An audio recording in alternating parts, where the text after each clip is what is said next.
Hello, I'm Cathy. Welcome to Lunar Bird Book Club.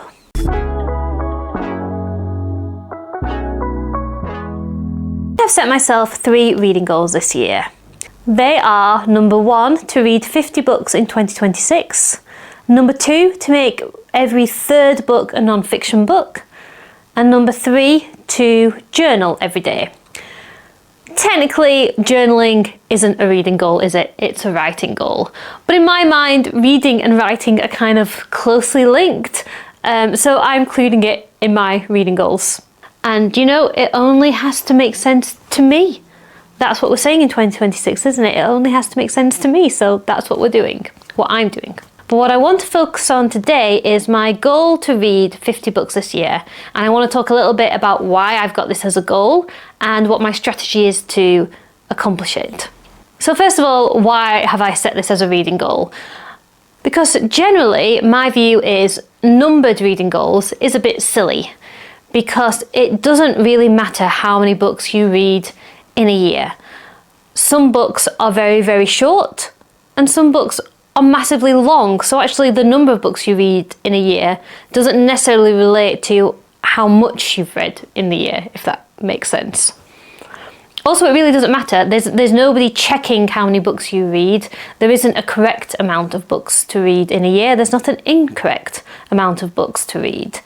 It's far more important that you enjoy reading and that you read books that matter to you, that are either really fun or books that challenge you, books that make you feel something or teach you something. The quality of the books you read and how you engage with them and your experience of them is far more important than how many books you read a year. So why have I set it as a goal for myself to read 50 books a year? It's because really I'm being sneaky. My real goal this year, something I want to change in my life, is I want to get off my phone. I want to stop scrolling so much. I want to stop wasting minutes just scrolling on social media or faffing about on the phone when I could be doing more productive things. I'm just seeing more and more of what I read on here as well. I don't think it's based on truth. It's not pleasant, a lot of it. Sometimes it is, sometimes it's fun and harmless, but you know, there's some really nasty things that can come into my mind and life through this phone, and I don't really want to be as reliant on it. The other thing I'm really aware of is that Orla will soon be reaching an age where she will be old enough to have a phone of her own. And when she does get a phone for the first time, I know that as parents we are going to be fairly strict with the rules about how she can use it and when she can't use it, and you know, the safety and protections and all of that. But I'm also challenged thinking, if Orla is going to have limits on her phone use, to keep her safe, I want to model a healthy relationship with my phone long before she gets her own. This is my real serious life goal, is I want to reduce my reliance on my phone. And to do that, I'm setting myself the challenge to read 50 books this year, because it's another motivation to put the phone down and pick a book up instead. Because I've got a goal to reach and I've got something to aim towards instead. I find if I ever have goals about giving up something or not doing something, I find it really difficult to do unless I fill that space with a distraction, something positive to aim towards instead. So that's part of the reason why I want to read 50 books this year. The other reason is that I find in my reading life, I find books more enjoyable when I keep a certain momentum going. If I finish a book within a week or 2, I tend to really enjoy it because every day the story is progressing a substantial amount. Whereas if I let myself dawdle over a book and it takes, a month to read or sometimes even more, because I'm making really slow progress, I lose the will to pick up the book again. Do you know what I mean? Even good books, if I'm only reading 1 or 2 pages a day, I'm like, oh, this story isn't moving on much. As if it's the story's fault and not my fault for not actually reading a bit further so things can move on. So that's another reason, is I know for myself, I find books more enjoyable when I keep up a certain momentum.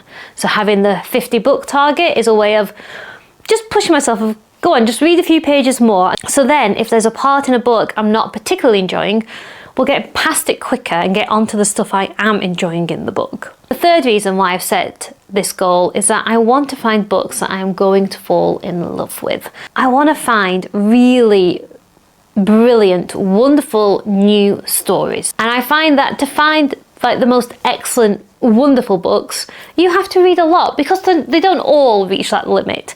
I don't really like ranking books with stars because my opinions are too varied and it's too restrictive, that system, for my liking.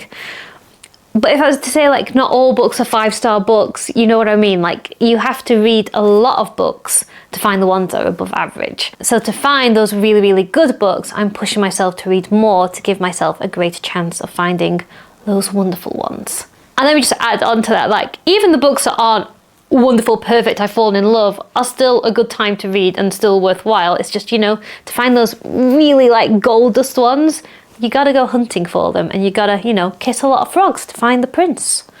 So that's a little bit about why I've set this goal. This is how I'm going to do it. With physical books, I'm going to aim to read 50 pages a day.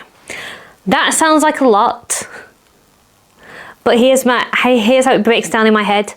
I'm going to read 10 pages in the morning with my breakfast, 10 to 20 pages at lunchtime with my lunch, and then in the evening as I go to bed, instead of my scrolling time, which, you know, can sometimes take up an hour or so, I want to replace that with reading about 30 pages.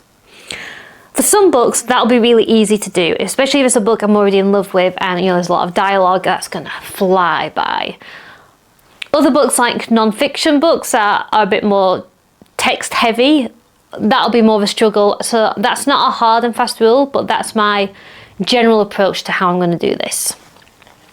I'm also going to include audiobooks in this challenge, and I'm going to aim to listen to an audiobook for an hour a day. And again, that can sound like a lot, but I can play audiobooks whilst I'm, you know, cooking, whilst I'm getting ready in the morning, whilst I'm driving. And again, part of my strategy to put the phone down, even though I actually listen to audiobooks on my phone, so technically I'm still using my phone, but you know what I mean? I think having this goal means, oh, I've not listened to much of my audiobook today, so you know what, I could do some sewing and listen to my audiobook, or do some gardening and listen to an audiobook, or, you know, do some cleaning or sort out a cupboard. I'm hoping it's gonna motivate me to, you know, get up and do something productive, and at the same time, I'm working towards my reading goal, which is all about enjoying brilliant stories. So I feel like that's a win-win-win. Like, I'm gonna do something fun, I'm gonna listen to a good story, I'm making progress to this goal. So yeah, 50 pages a day, an hour of listening to an audiobook a day. Within that, I'm going to try and make every third book I read non-fiction to kind of go with my other goal. And another thing I'm going to do is when I get to the end of my TBR, I'm going to allow myself to reread a book. Because I've got on my bookshelves behind me and in other rooms, like the books I absolutely love. And I would love to reread books more because it's fun. It's fun and it's comforting, and we do it all the time with TV shows. Like, we'll watch The Office over and over again, but sometimes books don't get the same look in because there's so many other really good books out there to read. So I'm saying every time I clear my TBR, I get to reread a book. And I'm pretty good at keeping a short TBR. I think I've got about 6 books on it now. And then, you know, I can read a book from my shelf and then go to the library and top up the TBR again. So yeah, I feel like clearing the TBR means I get rewarded by rereading an old favourite book, and I think that's going to help keep the momentum going as well. Another thing that I'm going to do this year is I'm going to ditch books I'm not enjoying, because again, it's all about momentum. So if I'm reading a book and I just don't think it's a good book or I'm not enjoying it, I'm going to put it down and pick up a new book. That does tend to be my philosophy anyway, but sometimes I just still put myself under pressure to finish books I'm not enjoying. I'm not doing that this year. If I don't like it by the first few chapters, it's going.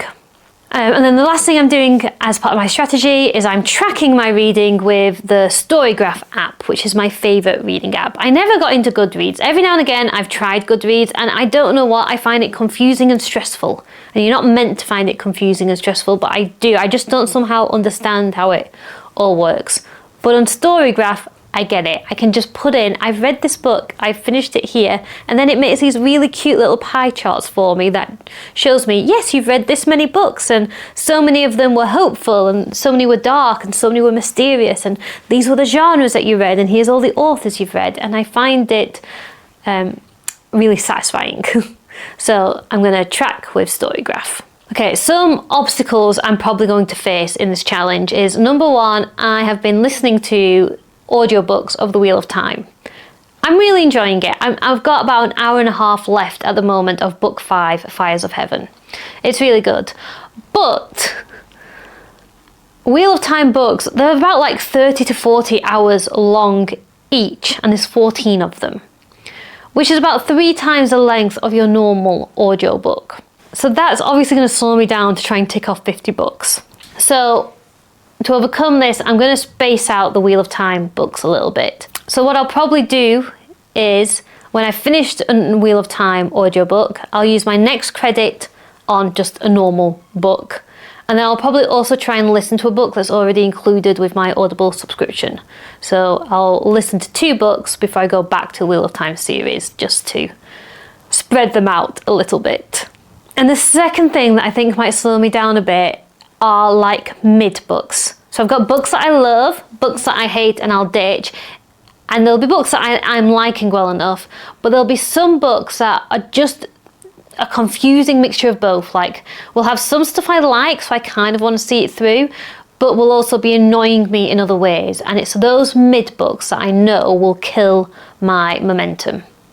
I'll not be as willing to pick them up and read. And I don't really have a strategy for dealing with that. I think I'll either have to just be more decisive of, am I doing this or am I not? If I'm not, let's put it away. And if I am, let's just stick to the 50 pages a day and get past the bits that are annoying me. I think that's the only way I'll get around that. But yeah, I can see like mid books might slow me down a little bit. And yeah, that's my strategy to try and read 50 books this year. It's currently, what day is it? So it's currently the 27th of January, and I've read 3 books, which I guess technically means I'm behind already. So yeah, this month I have finished 3 books that I've really, really enjoyed. I've got about 50 pages left of a book I'm currently reading, which was long. It was like 430 pages long, and it's non-fiction and it's got a lot of text in. So that one has slowed me down a little bit, but I've still really enjoyed reading it.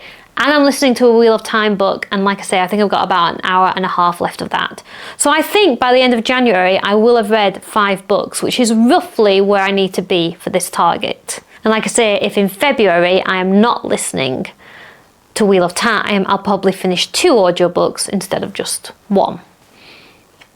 I did start this Wheel of Time book in December, so that has taken me a long time to get through. But yeah, so far in January, I've read a lot more than I have been doing in recent months.